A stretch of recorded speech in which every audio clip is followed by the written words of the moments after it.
One of the topics that I have to ask you about, and this is, I guess, controversial, and people are Hmm. very polarized in terms of how they view it, is cold Hmm. outreach, cold calling.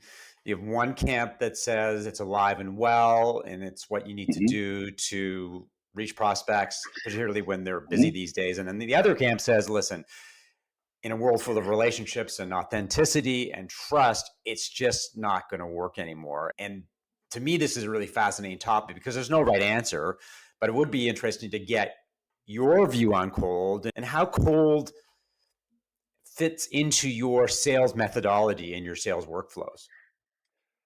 The worse the targeting, the worse the messaging, the colder it will feel. I think if you go out deep and wide with a fish net, you're going to get a few in there and you don't need super great messaging. You just kind of need to get lucky. And that's why some companies have survived, right? It's called the old spray and pray. But right now, I think cold will always have a place. I met my wife coming in cold. When I approached her, she was not looking, and I wouldn't have gotten what I want if I would have sat on my heels and waited for it.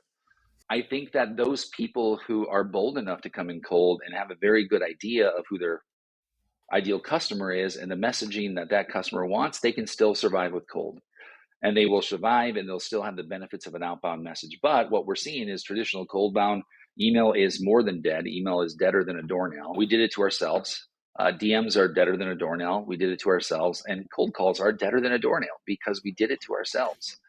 We kept calling people over and over again with no relevance, and they already feel like you're barging into their life. I'll end with this: is I think a warmer cold call is one that you can start to, and Chris Walker will roll over, if he hears this, but yeah, let them raise their hand a little bit and cold call them.